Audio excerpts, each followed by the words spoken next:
What if the man you saved was the only one who could save you? That truth hung in the warm hum of Grant's Diner, a modest corner restaurant lit by soft amber bulbs and the faint crackle of a radio playing jazz from the 60 seconds. The evening rush had faded.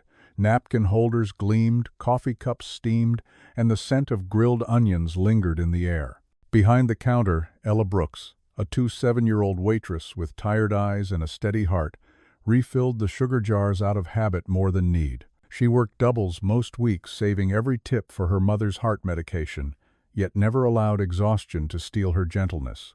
At a corner booth sat an old man in a weathered gray coat, his silver hair combed back neatly, though his hands trembled slightly as he lifted his cup.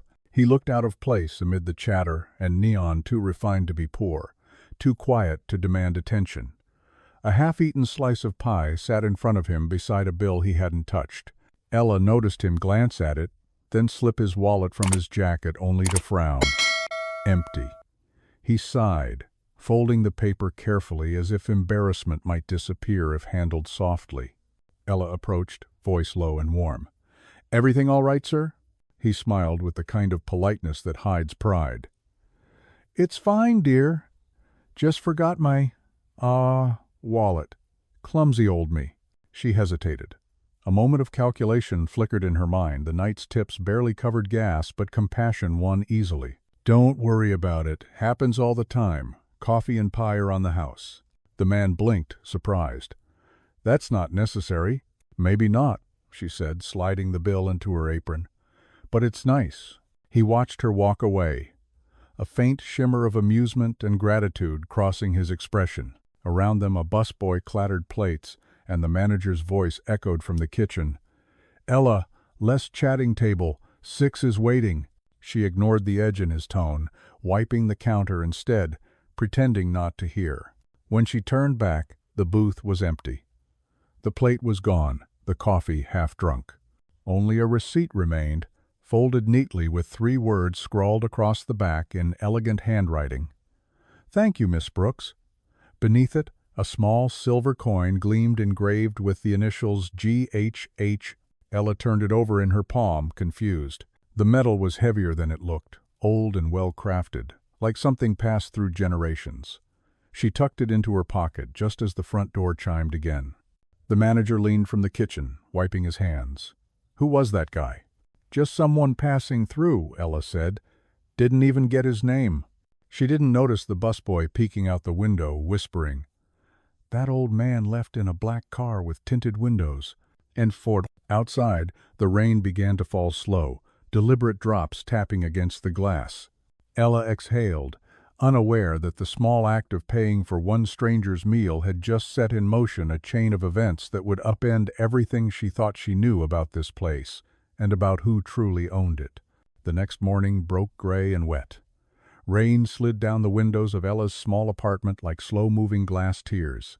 She stirred a spoon of instant coffee into a chipped mug, the same one she'd used since college, and tried to shake off the feeling that last night hadn't been ordinary. That silver coin still sat on her kitchen counter, glinting whenever the light caught its edge. G.H. The initials looked engraved by hand, careful and old-fashioned. Something about it didn't fit with the man's shabby coat and quiet manner. Her phone buzzed. A text from her manager. Mandatory staff meeting at 3. Corporate inspection today. Be early, dress sharp. Ella groaned. Corporate visits were rare. Usually it meant someone from the top was coming to check numbers or cut corners. But lately, rumors had been swirling that Grant's Diner, the place where half the town grabbed breakfast, was about to be sold to a new owner. No one knew who. When Ella arrived, the diner had transformed overnight. The windows sparkled. Silverware lined up like soldiers, and even the neon sign outside had been wiped clean. The smell of bleach hung thick in the air. Her co-workers buzzed with nervous excitement, whispering about the rumored inspection. "Word is," said Nora, the hostess, lowering her voice, "the new owner's some big investor. Old money, like serious old."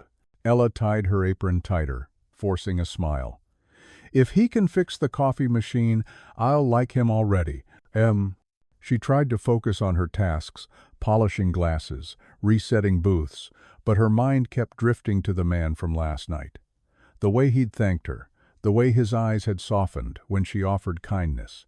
It had felt genuine, like something she hadn't seen in a long time. At 3 sharp, the manager burst through the door, flushed and sweating. "Listen up. Corporate's here. Everybody smile, no mistakes, no talking unless spoken to." He tugged at his too-tight tie and wiped his forehead with a napkin. The tension in the room was palpable. Forks stopped clinking. Even the fry cook turned off the radio. The front door swung open, letting in a burst of cold air and the scent of rain. A tall man in a tailored navy suit stepped inside, followed by 2 assistants in matching black. He looked around slowly, assessing every inch of the diner. His presence alone seemed to silence the room. The manager rushed forward, practically tripping over his own feet. "Welcome, sir. We're honored to have—" But then the man stepped aside, revealing someone behind him. An older gentleman, smiling faintly beneath neatly combed silver hair. His eyes met Ella's, and she felt her breath hitch. The coat was gone, replaced by a black suit that fit like it was made for him.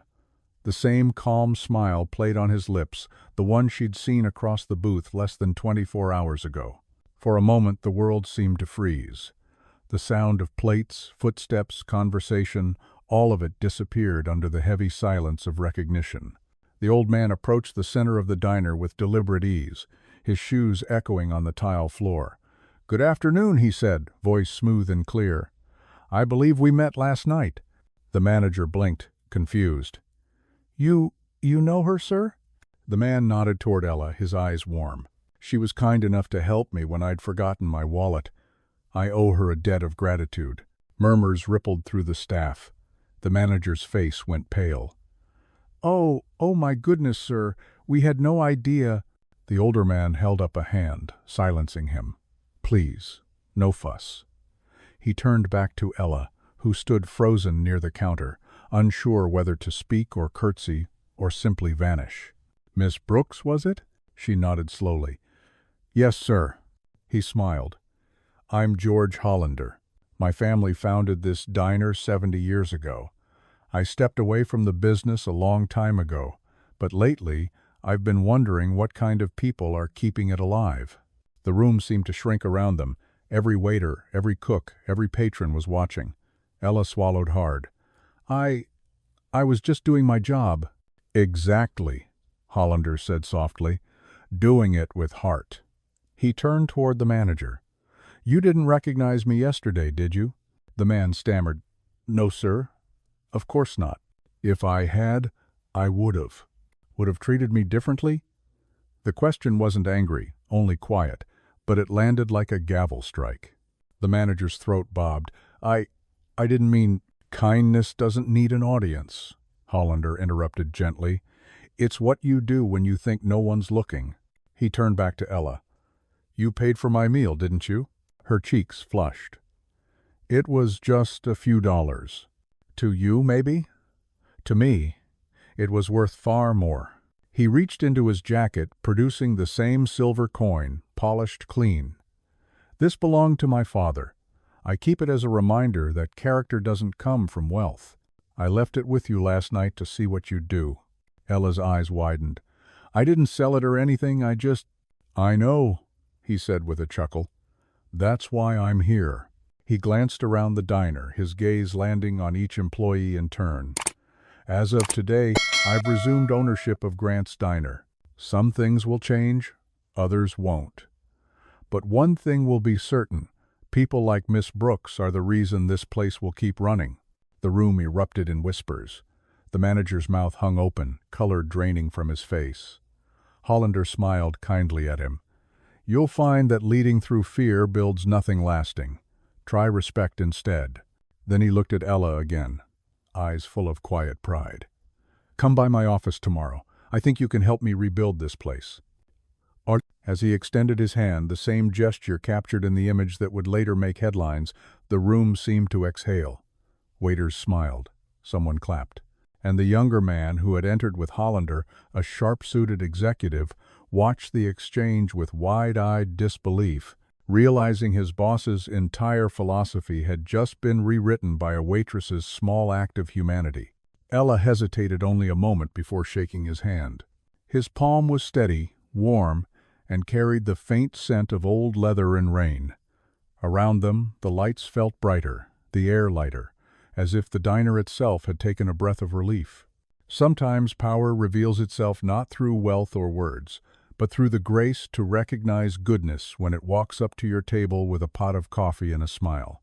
And in that moment, Ella understood the real ownership of Grant's Diner wasn't written on a deed or hidden in an account ledger. It was held in the simple exchange between two people who chose kindness when no one expected it. The next few days at Grant's Diner felt like someone had opened all the windows after a long, stale winter. The air was different, lighter, curious, full of whispers. Regulars noticed the shift immediately. The staff smiled more, the coffee tasted fresher, and the manager suddenly developed a habit of saying, "Please."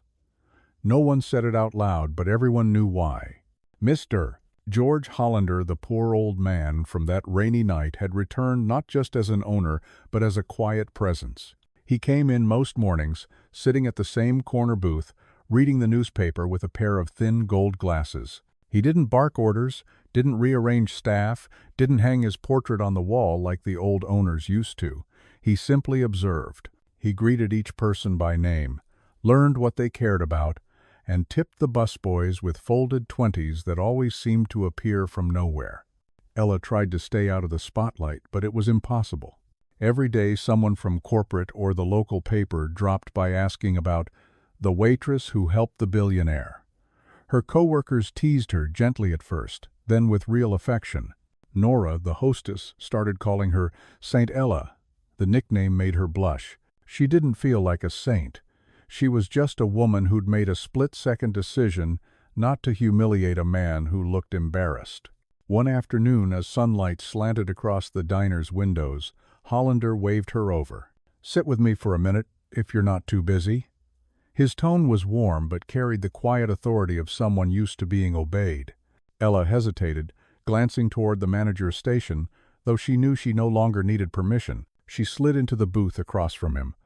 The vinyl seat sighed under her weight. "You've changed this place," he said simply. "I didn't do anything," she replied. "You're the one who bought it." He smiled, folding his paper. "Money can buy property. It can't buy spirit. You gave this place its heart back." He reached into his briefcase and slid a thin folder across the table. Inside were neatly typed pages with the title, Community Reinvestment Program, Pilot Branch, Grant's Diner. "I've been thinking," he continued, "about how to make this diner more than a business. My father used to say a place like this should feed more than hunger, it should feed hope. I want to start offering free meals on Sundays for anyone who can't afford one. But I can't run it alone."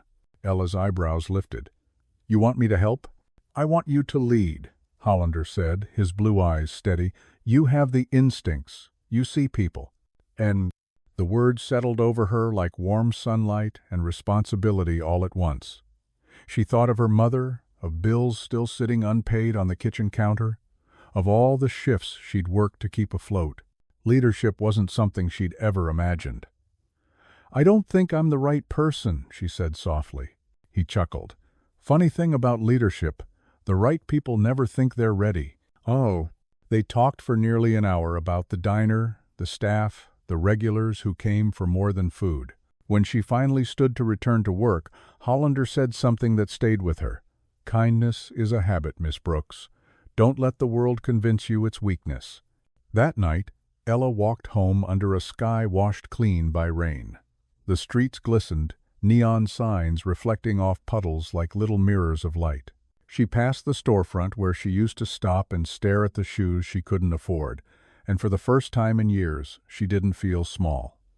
She felt seen, but good things, she'd learned, rarely go unnoticed. The following week, the diner was busier than ever. Lines stretched out the door. But along with the new customers came something else. A young man in a tailored gray suit who arrived every morning and sat at the counter, always ordering black coffee and watching quietly. He never smiled, never stayed long. When Ella asked Nora who he was, Nora whispered, "That's Colin West. He's Hollander's business advisor. People say he runs half the company now." Something about his gaze unsettled her. It wasn't unkind, just measured. Like he was calculating the worth of everything he saw, including her. 2 days later, he approached her after the lunch rush. "Miss Brooks, the boss seems rather fond of you." Ella tensed, unsure whether it was a compliment or a warning. "He's kind to everyone." Colin's lips curved into a polite half-smile. "Perhaps. But he's planning changes. Big ones. And when that happens, people often get hurt. Just be careful where you stand." He left a crisp business card on the counter before walking out. The paper was heavy, embossed in silver. On the back, in neat handwriting, was a single line. "Not everyone likes how he runs things now." That night, as Ella counted her tips, she couldn't shake the unease in her chest. She looked toward Hollander's empty booth, where the silver coin had first glinted in the light. The place felt different now. Not just brighter, but more fragile, as if the kindness holding it together was being quietly tested. She pocketed the last of her change, turned off the lights, and locked the door behind her. Outside, the wind carried the faint sound of church bells. It should have been comforting, but instead it sounded like a warning. In the reflection of the diner's window, she saw her own face and behind it, for just a second, the ghostly outline of a man watching from across the street. Tomorrow, she promised herself, she would tell Mr. Hollander about the strange visitor. But for tonight, she simply walked home, the silver coin pressing against her palm like a heartbeat. She didn't know it yet, but the next act of kindness she offered would reveal not only who truly cared for her, but who had been waiting in the shadows to take everything away. 2 weeks later, the diner felt like a living heartbeat pulsing through the small town, constant, comforting, and strangely alert. The new Community Sundays had drawn attention from local papers and even a small TV crew eager to film the billionaire who bought a diner just to feed the poor. But to the people who worked there, the cameras weren't the story. It was the quiet way Mr. Hollander greeted every guest, the way he always asked Ella for her opinion before making a decision. For the first time in her adult life, Ella felt like she mattered. She'd stopped thinking of herself as just a waitress. When the staff needed scheduling help, she handled it. When suppliers tried to raise prices, she called them directly, her tone polite but firm. The manager, humbled since the day of the reveal, treated her with something like respect now, though it still felt strange on his tongue. And yet, under the new brightness, shadows lingered. The man in the gray suit, Colin West, began appearing more frequently. He no longer sat at the counter but in the far booth with his laptop open, watching everything with sharp, assessing eyes. Sometimes he stayed for hours, pretending to type while listening. Other times he left abruptly after a few whispered calls. His presence was like a draft in a warm room. You couldn't see it, but you could feel it. One afternoon, as Ella was refilling salt shakers, she overheard Colin on the phone near the back door. His voice was low but tense. "He's too sentimental. It's affecting operations. If he keeps pouring money into this charity nonsense, the board will intervene." The words hit her like ice water. She froze behind a stack of trays, listening. "Yes, I know," Colin continued. "He trusts her completely. That's the problem." "Her?" Ella's heart pounded. She stepped back, the tray rattling against the counter. Colin turned, startled, then quickly regained composure. "Eavesdropping isn't very professional, Miss Brooks." "I wasn't," she said, voice shaky but defiant. "You were standing in the employee corridor." He smiled, but his eyes didn't. "Then you should know your place, before you lose it." He brushed past her and walked out the back door, his cologne leaving a cold trail of cedar and warning. That night, Ella sat in her apartment, staring at the silver coin on her table. Its surface reflected the dim light like a single, unblinking eye. What if Colin was right? What if Mr. Hollander's kindness was being used against him? She wanted to protect him, but she also feared making things worse. She knew what it was like to challenge people with power and how easily they could destroy a life. Still, When she walked into the diner the next morning and saw Hollander laughing with a group of children from the shelter, she made up her mind. He deserved to know. When the crowd thinned, she approached. "Mr. Hollander, do you have a moment?" He looked up from a stack of receipts, smiling. "For you?" "Always." She hesitated, then leaned closer. "It's about Colin West. I overheard him saying, 'The board doesn't approve of what you're doing here.' He said they might intervene." Hollander's expression didn't change immediately, but something behind his eyes hardened. "I see. I didn't mean to pry," she added quickly. "I just thought you should know." He nodded thoughtfully. "You did right. I suspected as much. Colin's been with the company since before my time. Smart man, but he measures everything in profit margins. Kindness doesn't show up on a balance sheet." Ella exhaled, relieved. "So what will you do?" He smiled, faint but confident. "I'll handle it. Let's just say he's forgotten who owns this place." Later that week, the board held a surprise meeting at the diner, an event that turned the cozy corner restaurant into a theater of tension. 5 executives in dark suits filled the back tables, their laptops glowing like cold blue mirrors. Colin stood beside them, posture perfect, face unreadable. Hollander entered through the side door, wearing the same gray coat he'd worn that first night, an intentional reminder of humility. He greeted each of them politely, then took a seat opposite. Ella served coffee, her hands trembling slightly. The air was thick with unspoken stakes. Colin began, his tone smooth but sharp. "Mr. Hollander, the board appreciates your enthusiasm for community involvement. But we must discuss the financial implications. The diner has generated no profit in 6 weeks. You've converted it into a charity, not a business." Hollander stirred his coffee slowly. "Do you believe profit and purpose can't coexist, Mr. West?" Colin's jaw tightened. "Not at the scale we're used to." "Perhaps that's the problem," Hollander said quietly. "We've forgotten that a business without purpose eventually profits no one." One of the younger executives shifted uncomfortably. "Sir, the investors expect measurable returns." "They'll have them," Hollander said, setting down his spoon, "but not in dollars. In trust, reputation, loyalty. You see, what we're building here isn't just a diner. It's proof that decency still has value." The words landed like a slow, steady drumbeat. Even Colin hesitated, unsure whether to push back or applaud. Hollander rose to his feet. "If the board disagrees, they're welcome to buy me out. But this diner stays as it is. I built it once, and I can build it again." "Oh." Silence followed, long, heavy, and absolute. Then one by one the executives stood and gathered their things. Only Colin remained, his face pale, eyes sharp with restrained fury. "You'll regret this," he murmured. Hollander smiled. "I already don't." After they left, the tension dissolved into quiet applause from the staff, who had been pretending to polish silverware but had listened to every word. Hollander turned to Ella. "I told you I'd handle it." "Oh." That evening, as the sun dipped behind the city skyline, Hollander locked the diner's door himself and handed Ella a new set of keys. "You're the reason this place survived," he said softly. "When I'm gone, make sure it stays kind." Ella took the keys, their cool weight anchoring her trembling hands. She didn't realize until much later that this was his way of saying goodbye. The morning after the board meeting, the diner glowed with a strange kind of calm, like a battlefield after a storm. The coffee pots hissed, the smell of butter and syrup hung in the air, and sunlight painted slow-moving stripes across the checkered floor.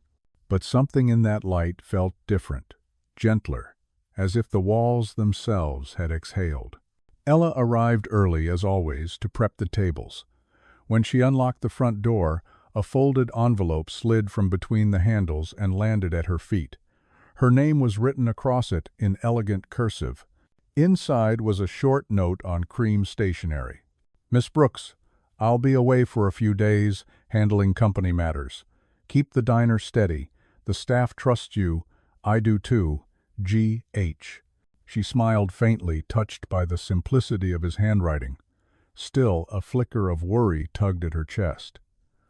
Away for a few days could mean anything from a business trip to something far heavier. By the third day, he hadn't returned. Rumors started to swirl. Nora heard that Mr. Hollander had been hospitalized in the city. The delivery man claimed he'd seen a black car outside the diner that morning. Even the manager, now humbled and unusually kind, looked uneasy. "If something's happened," he muttered, "that corporate vulture West will come back to shut us down." Ella tried to stay calm, but her heart felt like it was pacing in a locked room. She busied herself with orders, smiles, refills. Yet every time the door opened, she looked up expecting to see that familiar gray coat and gentle smile. It never came. That night, long after closing, she sat alone at the counter with the silver coin resting on a napkin in front of her. Its initials, G.H., seemed to glow in the dim light. She turned it over and whispered, "You said kindness doesn't need an audience. But what about courage?" Her phone buzzed. A text from an unknown number.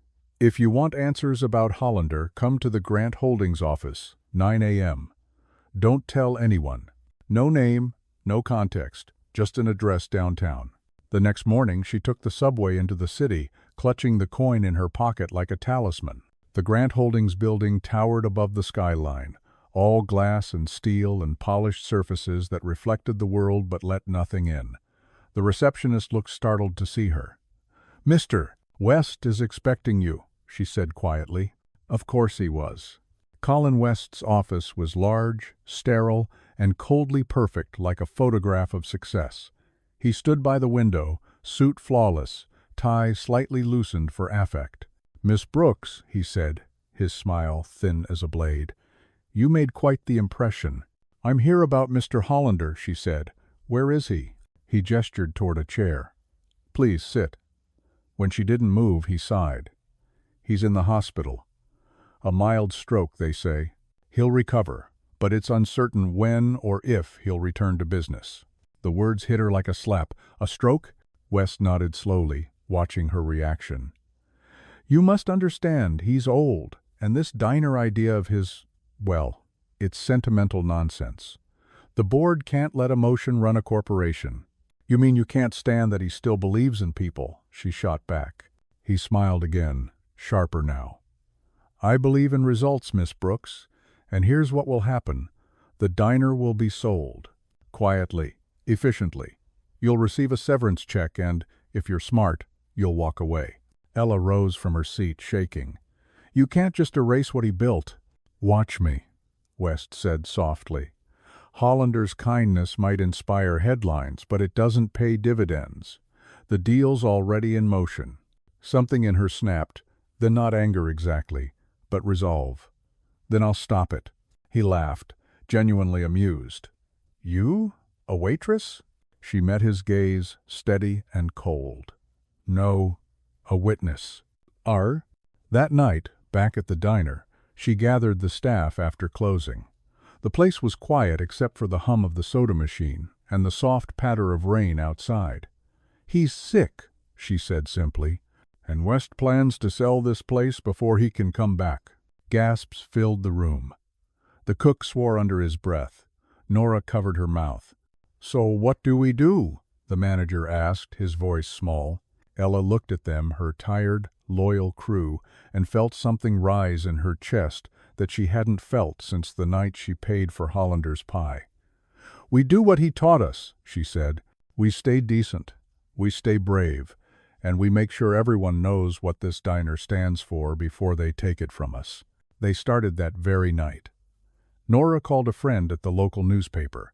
The cook posted photos of the free meal Sundays, tagging every news outlet he could find. Customers shared their own stories of kindness at Grant's Diner, how a meal there had helped them when they were down, how the staff never turned anyone away. Within 48 hours, the story spread like wildfire. Small-town diner fights corporate shutdown. Billionaire's dream lives on through waitress he trusted. By the time Colin West saw the headlines, it was too late. He arrived at the diner furious, flanked by lawyers and flustered assistants. "Who authorized this?" he demanded. "Who leaked these stories?" Ella stepped forward. "The truth doesn't need authorization. For a heartbeat, No one spoke. Then an elderly man's voice cut through the noise. "She's right." Everyone turned. Standing in the doorway, leaning on a cane but very much alive, was George Hollander.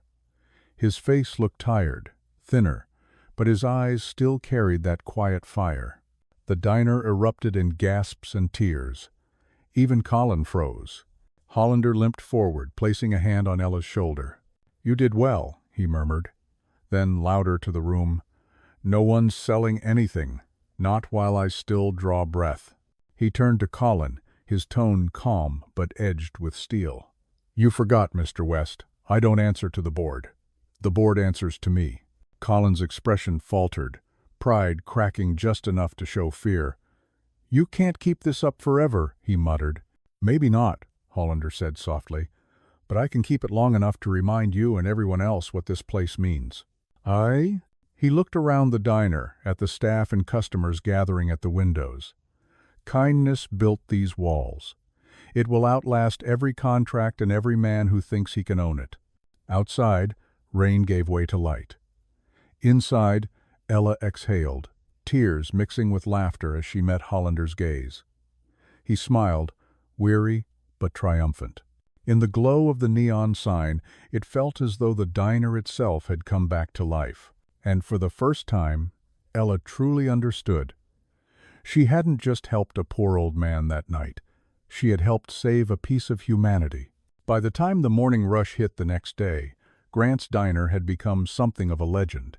Cars lined the block, people queued out the door, and a local TV van parked across the street just to get a shot of the billionaire diner that chose kindness over profit.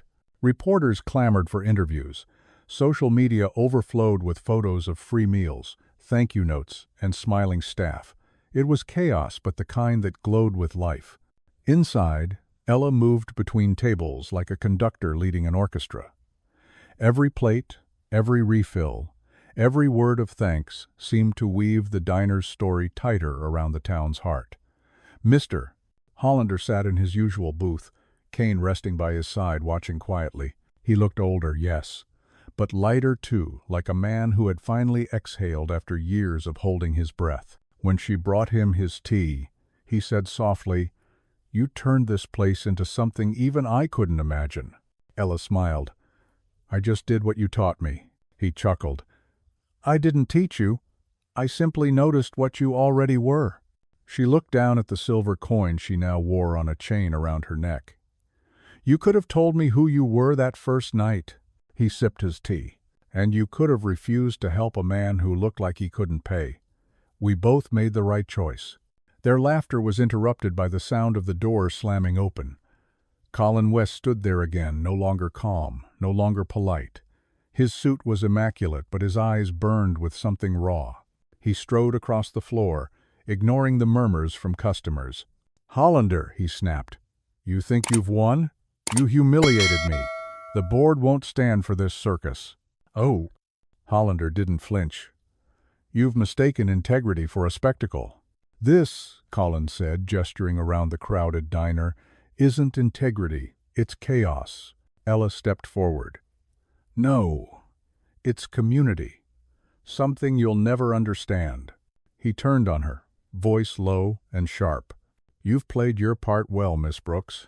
The humble savior, the waitress who tamed the billionaire, but you don't belong here anymore. You're just a distraction." A ripple of anger moved through the room. Nora dropped a tray. The cook shouted something from the kitchen. But Ella stayed calm, her voice steady. "You're wrong. I belong here because I earned it, because kindness still matters." Hollander rose slowly, leaning on his cane. "Mr. West," he said, his tone even, "I think it's time we parted ways." "You can't fire me," Colin sneered. "I own stock in this company." Hollander smiled faintly. "Not anymore." He pulled an envelope from his coat and handed it to Colin. "Your shares were bought out this morning. I suggest you check your account." The silence that followed was thick enough to feel. Colin's face went white as paper. You planned this?" "I simply planned ahead," Hollander said. "You taught me to think like a businessman. I just prefer to act like a human being." Colin's jaw clenched, his pride crumbling. "You'll regret this." "Maybe," Hollander replied. "But I'd rather regret defending decency than lose my soul protecting greed." And, for a long moment, Colin stood frozen. Then, without another word, he turned and left. The door swung shut behind him, the bell above it giving a single, delicate chime as if punctuating an ending. The diner burst into quiet applause. Some clapped, some just smiled through tears. Hollander sank back into his booth, tired but serene. Ella knelt beside him. "You didn't have to do that for me." He reached out, resting a hand over hers. "It wasn't for you. It was for the people who come after you. The ones who'll walk into this place and remember that it was built on kindness." She swallowed hard. "You make it sound like you're saying goodbye." He smiled faintly. "Not goodbye. Just passing it on." For the next few weeks, Hollander's visits grew shorter. Some days he'd only stay long enough for a cup of tea. Others, he'd sit in silence by the window, watching the sunlight move across the floor. Ella noticed how his hands trembled more now, how the color in his cheeks faded. She pretended not to, giving him space to hold on to dignity. One evening, as the diner closed, he handed her a small envelope. Inside was a document titled Transfer of Ownership. Grant's Diner, her name printed neatly at the bottom. She looked up, stunned.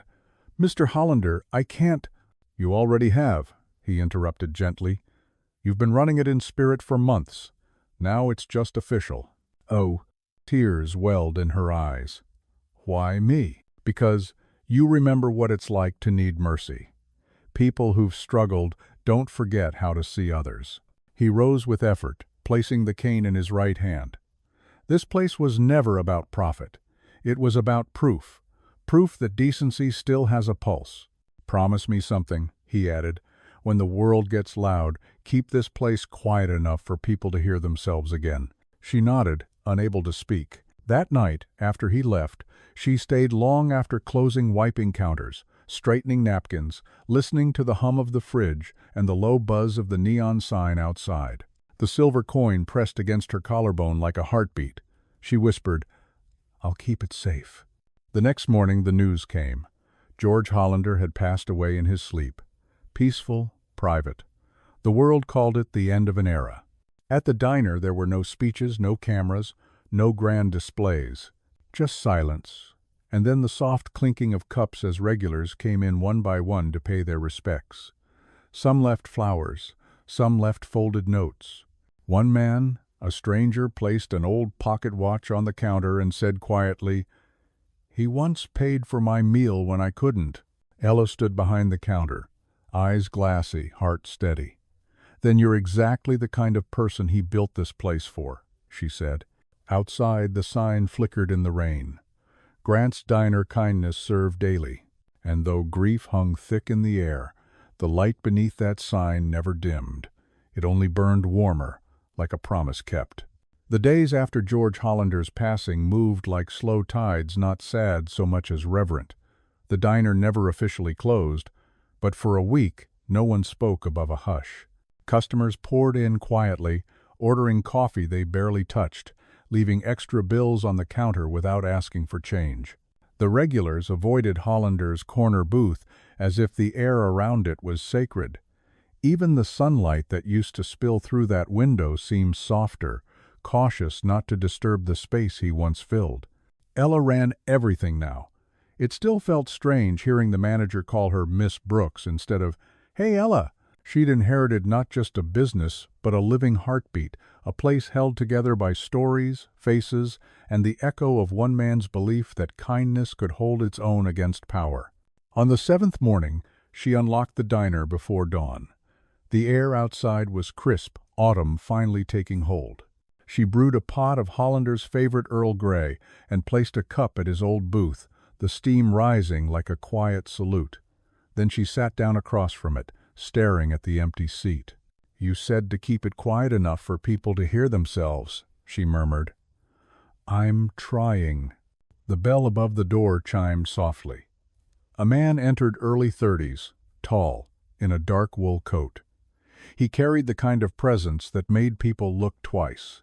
When he removed his gloves, Ella noticed his hands, not the manicured kind of a businessman, but the calloused kind of someone who worked for a living. "Morning," he said. His voice was steady, but carried the weight of something unsaid. "Are you Ella Brooks?" She nodded. "You here for breakfast?" "Sort of," he replied, offering a small envelope. "I'm Henry Hollander. George was my grandfather." The world seemed to tilt. She blinked, trying to piece his face with the man she'd known, the same sharp jawline, the same gray-blue eyes, but younger, restless. "I didn't know he had any family left," she said. He smiled faintly. "Most people didn't. We were complicated." He sat down, gesturing to the untouched tea. "He used to tell me stories about this place when I was a kid, said it taught him the difference between owning something and belonging to it." Ella's throat tightened. "He loved this diner more than anything." Henry nodded. "I know, which is why I came to see what he left behind and who." She bristled slightly. "If you're here about ownership, everything's legal.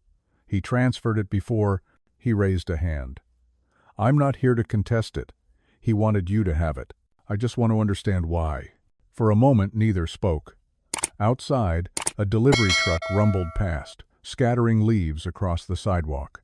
Finally, Ella said quietly, "He believed kindness should have a home. I just keep the doors open."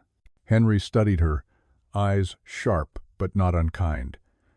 "That sounds like something he'd say." He paused, looking around the diner at the counter still gleaming from last night's polish, the photographs of staff pinned behind the register, the laughter starting to rise as the morning rush trickled in. "He did good work here." As the breakfast crowd grew, Henry offered to help. He carried trays, poured coffee, fixed a jammed register. He wasn't polished like his grandfather. He was grounded, rough around the edges, but he worked with quiet dignity. Customers smiled when they realized who he was. The grandson of the man who'd saved the diner. When the rush ended, he joined Ella in the back office. "You've kept it alive," he said simply, "but you can't do this alone forever." "I don't plan to," she replied, leaning against the desk. "We're starting a mentorship program giving part-time jobs to kids from the shelter, teaching them how to manage a business, how to treat people right." His eyebrows lifted. "That's ambitious." "Oh, that's Hollander's legacy," she said softly. "Not the diner, the chance to start over." Henry's gaze softened. "He'd be proud of you." The words hit harder than she expected. "I hope so," she whispered. He hesitated, then reached into his coat and handed her something small, a pocket watch, worn but polished. When she opened it, she gasped.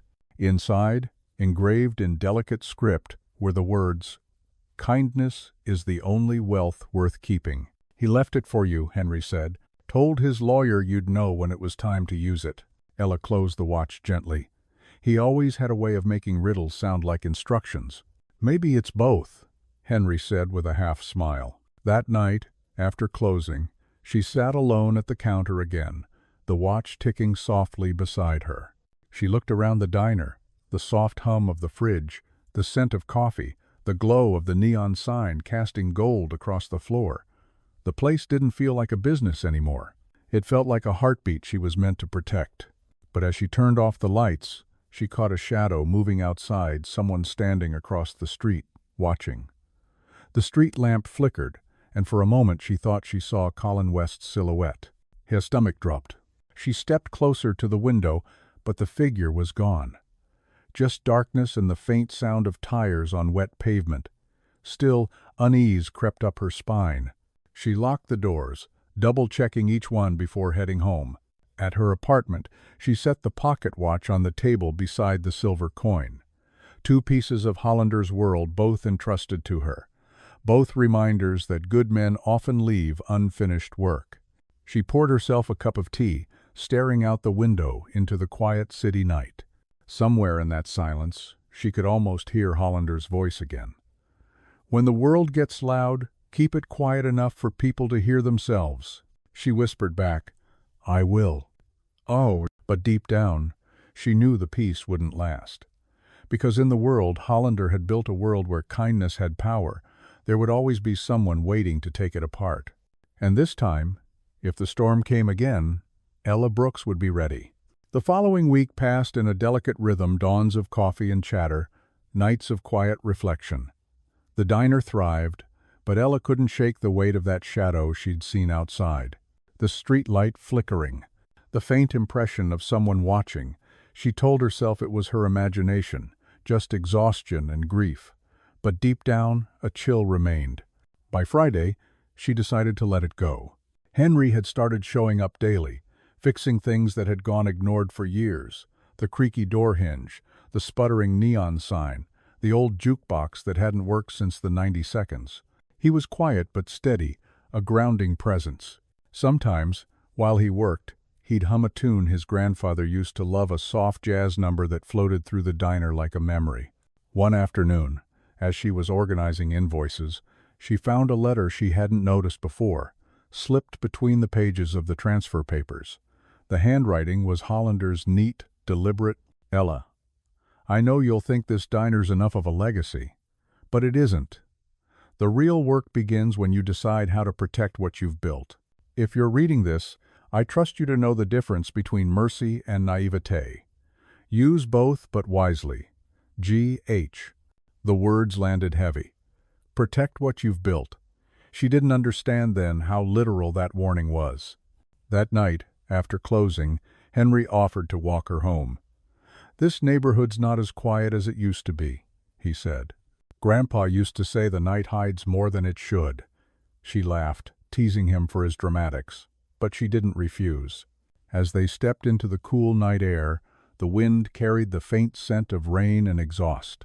Streetlights buzzed overhead, painting long shadows across the sidewalk.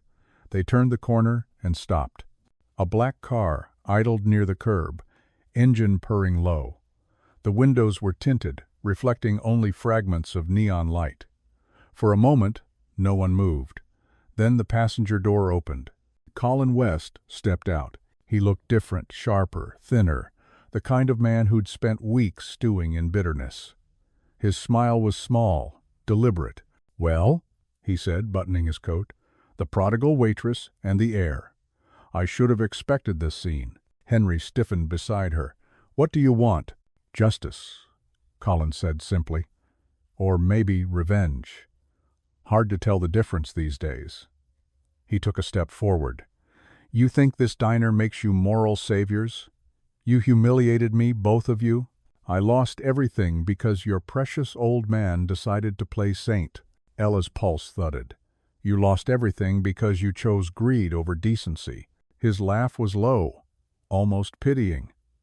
"You sound just like him, that tone righteous, gentle. It's infuriating." Henry moved between them. "Walk away, West. Whatever fight you think you have isn't here anymore." Colin's eyes narrowed. "Oh, but it is. The board's suing for the diner's assets. You might own the deed, Miss Brooks, but that doesn't mean you can keep it. Hollander left debts, emotional and financial. I know where to find both." He stepped closer, lowering his voice. "You can't save this place again. Not this time." Then, without waiting for a response, he turned and climbed back into the car. The door slammed, the tires squealed, and the night swallowed him whole. Ella stood frozen, her breath trembling in the cold air. Henry's jaw was tight, his hands curled into fists. "He's bluffing," she said weakly. "Maybe," Henry replied, eyes still on the street. "But we'd better make sure." The next morning, the diner buzzed with business as usual, but Ella's mind was elsewhere. She met with Hollander's lawyer that afternoon, who confirmed the worst. Colin had indeed filed a motion to contest the transfer of ownership, claiming mental incompetence due to Hollander's health. It was a thin argument, but enough to drag them into court. "He wants to drain you," the lawyer warned. "He can't win, but he can make you bleed money and time." That night, Ella sat alone in the darkened diner. The world outside hummed, cars passing, people laughing, life moving forward, but inside, everything felt still. She looked around at the booths, the walls lined with old photos, the spot where Hollander used to sit. She whispered, "I can't lose this." A soft knock broke the silence. It was Henry. He carried 2 mugs of coffee, the steam curling between them. "You're not losing anything," he said, setting one in front of her. "He can't destroy what's already in people's hearts?" She smiled weakly. "He'll try anyway." "Then let him," Henry said. "Every time he fights, he reminds people what this place stands for. You can't sue kindness out of existence." For a long time they sat there, the city lights flickering through the blinds. At some point, she noticed a faint glow from the silver coin around her neck, the engraved initials catching the light.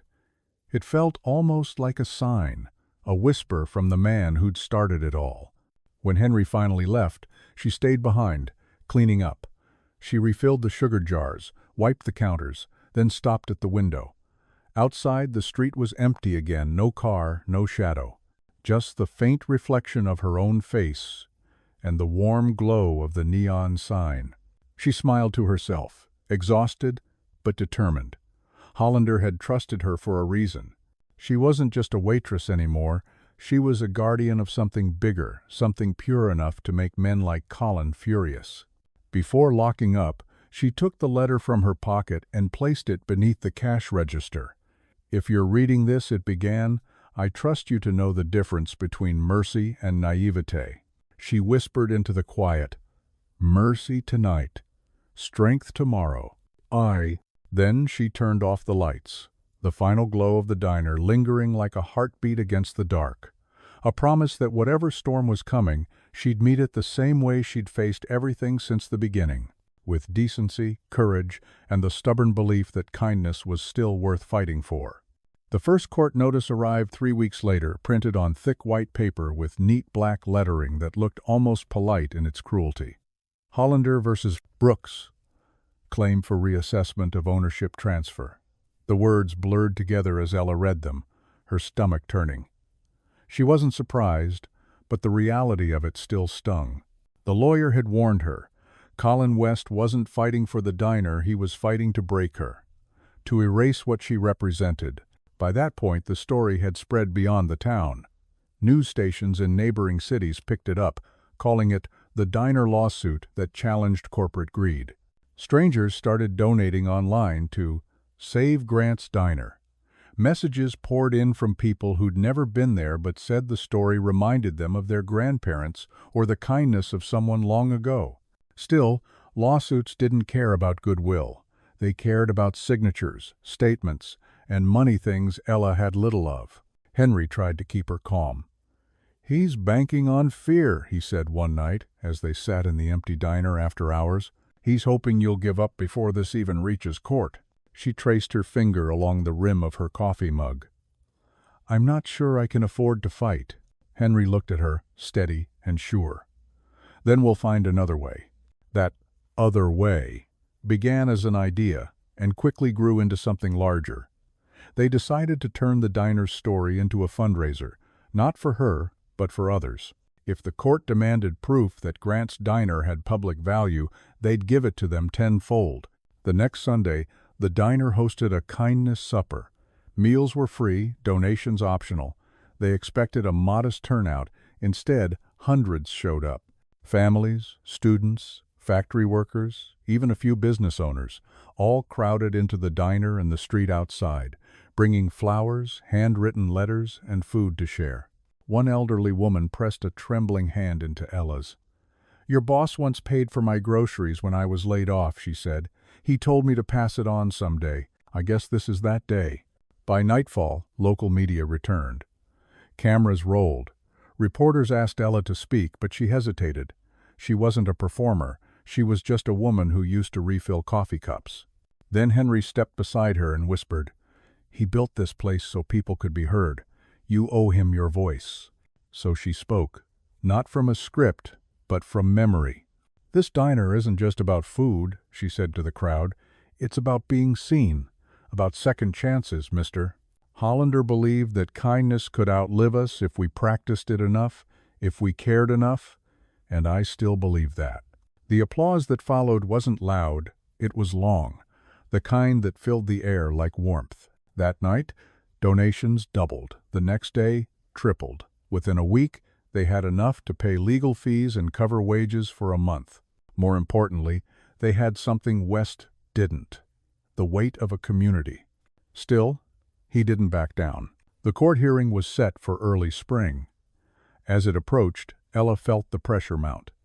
Every morning, she'd wake before dawn, unlock the diner, and stare at the photo of Hollander near the entrance. His calm smile gave her strength, but fear still lived quietly beneath her ribs. Henry noticed it one evening as they cleaned up. "You're not sleeping," he said gently. She laughed softly. "You sound like my mom." "Your mom would tell you the same thing I will," he said. "You can't fight for kindness if you burn yourself out." He was right, but rest felt impossible. The lawsuit wasn't just about a building, it was about the meaning behind it. If she lost, what would that say about decency, about the idea that doing good could actually win in the real world? On the night before the hearing, the diner was quiet. The last customers had gone, and the air smelled faintly of sugar and lemon soap. Ella sat at Hollander's old booth, the silver coin resting on the table, the pocket watch beside it. Henry joined her, slipping an envelope onto the table. "This came today, from Grandpa's old attorney." Inside was a handwritten statement, notarized and dated 3 months before Hollander's death. It read, "In the event of any dispute regarding the ownership of Grant's Diner, let it be known that I, George Hollander, of sound mind, hereby reaffirm that Miss Ella Brooks shall inherit full rights to the establishment, its operations, and its purpose. She has embodied its spirit better than any blood relation ever could. Let the diner stand for what she stands, for grace without calculation." Tears blurred her vision. He knew this would happen. Henry nodded. He always planned 2 moves ahead. The next morning, the courtroom buzzed with tension. Colin West sat across the aisle, sharp in his charcoal suit, expression carved from marble. When the judge asked for final statements, he leaned back smugly, as if the outcome were already decided. Ella rose, her knees trembling. But when she spoke, her voice carried the steadiness of a woman who'd built herself from quiet defiance. "This diner isn't about ownership," she said. "It's about legacy. About a man who believed wealth should serve people, not rule them. And if we let greed erase that, then all we've built, all we've learned, disappears." She presented Hollander's letter, her hands shaking slightly as she placed it before the judge. The courtroom fell silent. The judge read every word carefully, then looked up. "This document is clear and binding." Colin's face tightened, a muscle in his jaw twitching. "That can't be—" "It can," the judge interrupted. "And it is. The gavel came down with a single, echoing strike. Case dismissed. For a heartbeat, Ella couldn't move. Henry squeezed her hand. Then the relief came in waves, soft, overwhelming, cleansing. Outside the courthouse, cameras flashed. Reporters shouted questions. She didn't give speeches this time. She just said, "Kindness won today. Not me. All of us." That night, back at the diner, the staff waited for her with candles lit across every table. The neon sign hummed, steady and bright. Henry played the old jazz tune his grandfather had loved, and for the first time in months, Ella laughed. Real, unguarded laughter. She poured a cup of tea and set it at Hollander's empty booth. "You were right," she whispered. "Kindness is the only wealth worth keeping." And somewhere in the quiet hum of the diner, she could almost swear she heard his voice again, low, amused, and proud. "Took you long enough to believe it." Spring settled over the town like a soft blanket. The lawsuits were behind them, and for the first time in months, the diner felt light again, laughter spilling from every booth, the scent of fresh cinnamon rolls drawing people from blocks away. On Sundays, the line wrapped around the corner. Grant's Diner wasn't just a restaurant anymore. It was a symbol, a heartbeat. Ella had grown into her new role with quiet confidence. The shy waitress, who once slipped bills into her apron, now stood at the center of something that belonged to everyone. Yet despite the smiles, she sometimes caught herself turning toward Hollander's old booth, half expecting to see his familiar silhouette, half hoping to hear his gruff, gentle voice cutting through the noise. The absence still hurt, but now it hurt less like loss and more like legacy. Henry became part of the diner's rhythm. He fixed the plumbing, helped with inventory, and handled the endless stream of media requests. He was practical where Ella was idealistic, grounded where she dreamed. They argued sometimes about efficiency, menu prices, the color of the new uniforms, but it was the kind of arguing that made things better. It was partnership, not conflict. One evening, after the dinner rush had slowed, Ella found Henry sitting at the counter, polishing a mug. The jukebox hummed softly in the background, playing that old jazz tune again. She sat beside him, resting her elbows on the counter. "You ever think about what's next?" she asked. He smiled. "For the diner or for us?" She blinked. "I meant the diner." He grinned. "Sure you did." They both laughed, but under the warmth of it was something real, something neither of them had dared to name yet. Before she could reply, the door chimed. A young woman stepped inside, hesitant and thin, maybe 19 or 20, with a backpack slung over one shoulder. Her clothes were clean but worn, her eyes tired in the way that only comes from carrying too much. "Hi," Ella greeted softly. "You here to eat?" The girl nodded. I don't have much money." "That's okay," Ella said, guiding her to a booth. "You don't need any." Henry brought a plate of pancakes and a glass of orange juice. The girl stared at it like she didn't trust it was real. "Why are you doing this?" she asked. "Because someone once did it for me," Ella said simply. The girl started to cry. Not the dramatic kind, just quiet tears she tried to hide behind a napkin. Ella sat with her until she finished eating, then pressed a few bills into her palm. "Find somewhere safe to sleep tonight, okay?" After the girl left, Henry leaned on the counter. "You realize she'll tell everyone about this, right?" "I hope she does," Ella said. He smiled. "You're turning this diner into a revolution, just doing what he would have done." But the moment lingered with her long after Henry locked the doors. When she got home that night, she found another letter slipped beneath her apartment door, the envelope, cream-colored, like the ones Hollander used. No return address, only her name written in careful ink. She opened it slowly. "Miss Brooks, some legacies are meant to end when their purpose is fulfilled, but yours is still writing itself. Be careful. The world doesn't like people who make kindness look powerful. It will come for you again, but when it does, remember this. Justice and mercy aren't opposites. They are the same light, seen from different distances. G.H." Her hands trembled. It couldn't be real, the man was gone. Maybe Henry had found one of Hollander's old letters and sent it to her for comfort, but the handwriting, she knew it. The ink pressed into the paper, like the weight of thought. She folded the letter carefully and set it beside the pocket watch on her table. The tick of the second hand echoed through her apartment, syncing with her pulse. The next morning she brought the letter to the diner. When she showed Henry, his expression shifted from curiosity to awe. "This is his writing," he said. "I'd recognize it anywhere." "Then how?" He shrugged slowly. "Maybe he wrote it months ago and asked someone to deliver it when the time was right." Ella smiled faintly. That would be just like him. Over the following weeks, the diner became even more than it had been before.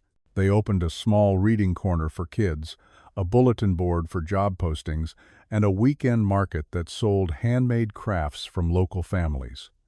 Everything the diner earned went back into the town. One morning, a man in a tailored gray suit walked in, not Colin West, but someone who looked just as out of place. He introduced himself as a representative from a national news network. "We're doing a feature on stories of hope in America," he said. "Grant's Diner keeps coming up." Ella hesitated. She didn't like attention, but Henry nudged her gently. "Tell it your way," he said. So she did. She spoke about Hollander, the man who tested kindness by pretending to be poor, who taught her that wealth was measured not in what you had, but in what you gave. She talked about second chances, about community, about how sometimes the smallest act could shake the foundations of something powerful. The story aired a week later. Overnight, donations poured in again. Not money this time, but letters. Hundreds of them. From nurses, mechanics, single mothers, teenagers, even CEOs. Each one began the same way. "I heard about your diner and it reminded me of..." Reading them, Ella realized Hollander had been right all along. Kindness didn't end. It multiplied. One evening she stood outside under the diner's neon glow, the silver coin warm against her chest. The street was alive laughter from passing couples, the smell of rain and frying bacon drifting through the air. Henry came out, holding 2 cups of coffee. "You've built something he'd be proud of," he said. She looked up at the sign Grant's Diner. "Kindness served daily." "We built it," she corrected. As they stood there, side by side, a car passed slowly, the driver giving a little honk and wave. It was the young woman from before, the one who'd come in hungry. She was smiling now, hair pulled back, a work uniform on. She mouthed thank you before the light turned green. Ella's throat tightened. "You see that?" Henry nodded. "Yeah, that's what this place is for."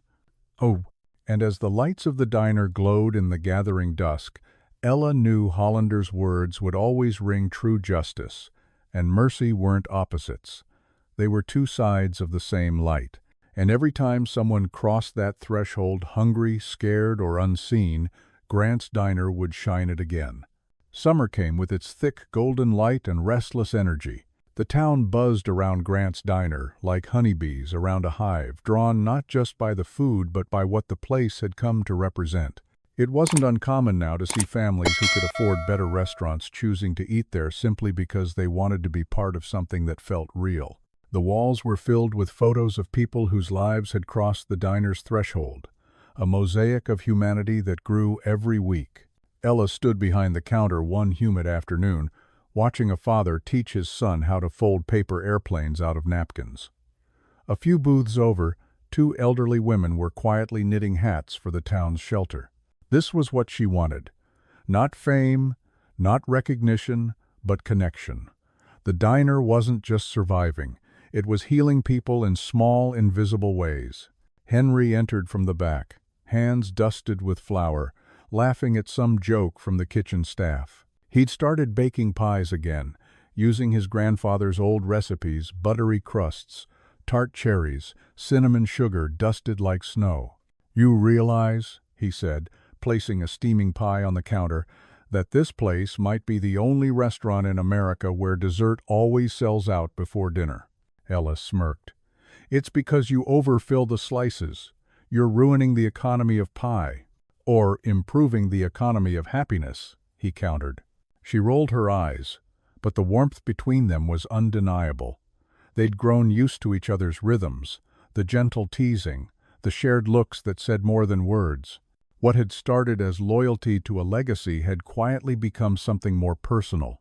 Later that evening, after the dinner crowd thinned, Henry leaned against the counter. "You ever think about what comes next?" he asked. "You've already won the lawsuit. The diner's thriving. What's the next fight?" Ella dried her hands with a towel, thinking, maybe it's not about fighting anymore. Maybe it's about keeping the peace he gave us.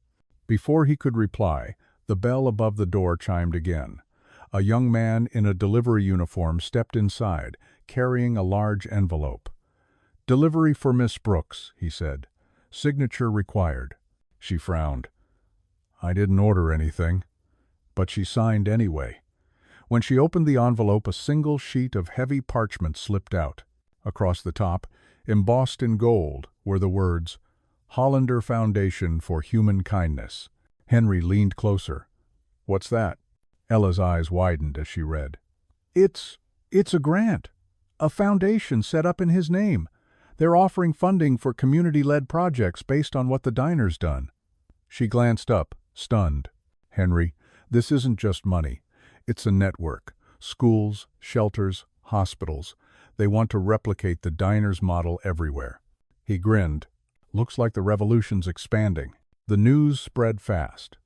Within weeks, small diners and cafes across the country reached out for guidance.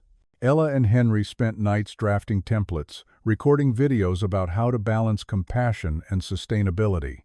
They weren't building franchises, they were spreading philosophy. One morning, a letter arrived from a small town in Kansas. A woman wrote, "We opened our own kindness cafe last month. A stranger paid for a veteran's meal, and now people come in just to keep the kindness going. We call it the Hollander effect." Ella laughed when she read it. The Hollander effect, she repeated aloud. He'd have rolled his eyes at that name. Henry smiled softly. He'd also secretly love it. But success brought new responsibilities. There were legal forms, expansion plans, and journalists wanting interviews. Ella started to feel the same pressure Hollander must have once felt, the weight of turning goodness into something organized without letting it lose its soul. One evening, she stayed late to finish paperwork. The diner was empty except for the hum of the refrigerator and the distant chirp of crickets outside. She rubbed her temples, exhausted, when she noticed the pocket watch beside the register still ticking, steady and sure. She opened it, letting the soft ticking fill the silence. The inscription gleamed under the dim light. "Kindness is the only wealth worth keeping." "Okay," she whispered, smiling tiredly. "I get it. I won't let it turn into numbers." Just then, Henry walked in, holding 2 cups of coffee. "You're still here?" "Someone has to keep the revolution balanced," she teased. He chuckled and handed her a cup. "You ever realize how far we've come? From one free pie to a national foundation?" She leaned against the counter, sipping. "Sometimes it doesn't feel real. Sometimes I wonder if I'm just keeping a ghost alive." Henry's gaze softened. "Maybe that's the point. Maybe we're supposed to. Legacies aren't meant to stay still. They're meant to move through people like us." She looked at him then, really looked, and saw in his face the same calm strength that once lived in his grandfather's. "You sound like him," she said quietly. "Maybe he's still talking," Henry said with a smile. The clock struck 9. Outside, the street was bathed in amber light. They turned off the neon sign and stepped out onto the sidewalk, locking up behind them. The summer air was warm and sweet, carrying the faint smell of pie crust and rain. Henry took her hand, not tentative, not hesitant, but certain. "You've kept his dream alive," he said. "Now maybe it's time you start living yours." She squeezed his hand, smiling softly. "Maybe they're the same dream now." As they walked down the quiet street, the diner glowed behind them, its light spilling onto the pavement like a promise. Inside, the watch kept ticking on the counter, steady as a heartbeat, marking the rhythm of something larger than time itself. Later that night, as she stood on her apartment balcony, Ella looked out over the city. The lights below twinkled like constellations, each one a diner, a shelter, a person who'd carried a little piece of kindness forward. She could almost imagine Hollander looking down, that patient smile on his face, whispering his favorite truth one last time. "Keep it quiet enough for people to hear themselves." And she whispered back, "I will."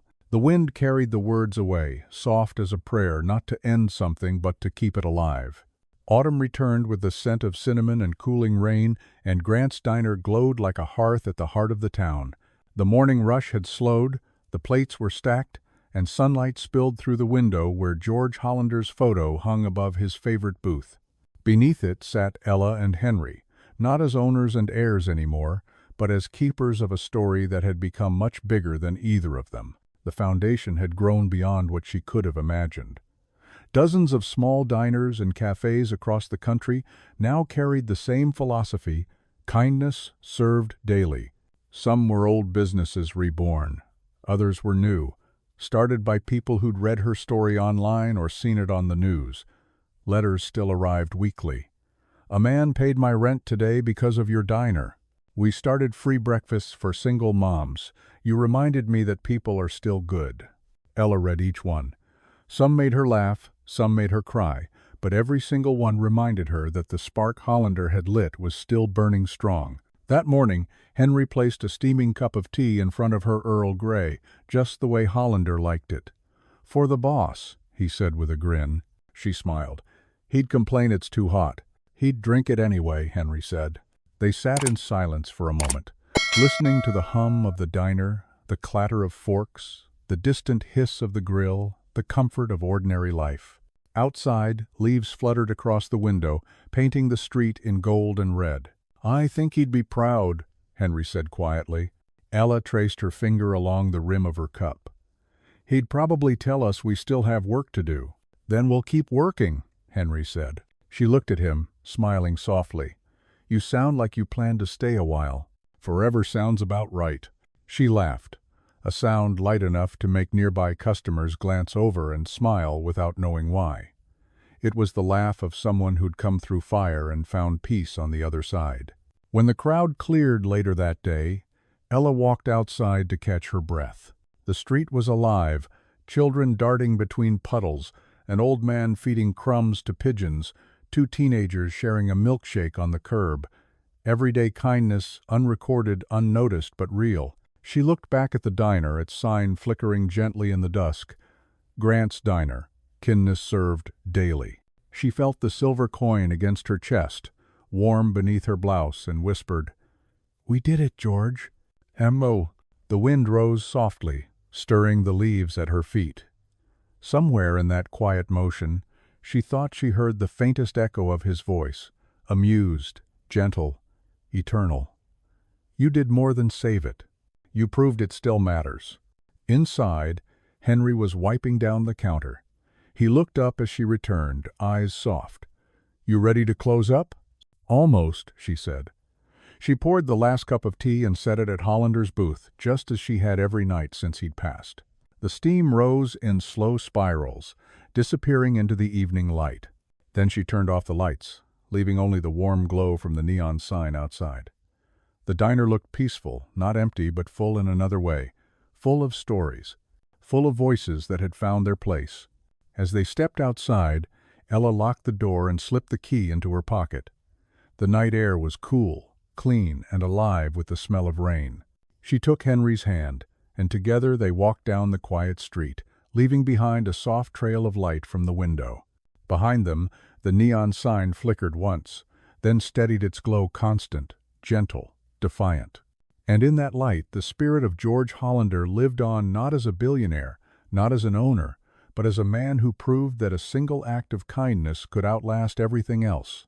Because in the end, the diner was never about wealth or ownership, it was about people, and as long as someone, somewhere, chose decency over power, that little corner of the world, that humble booth where a waitress once helped a poor old man would keep shining,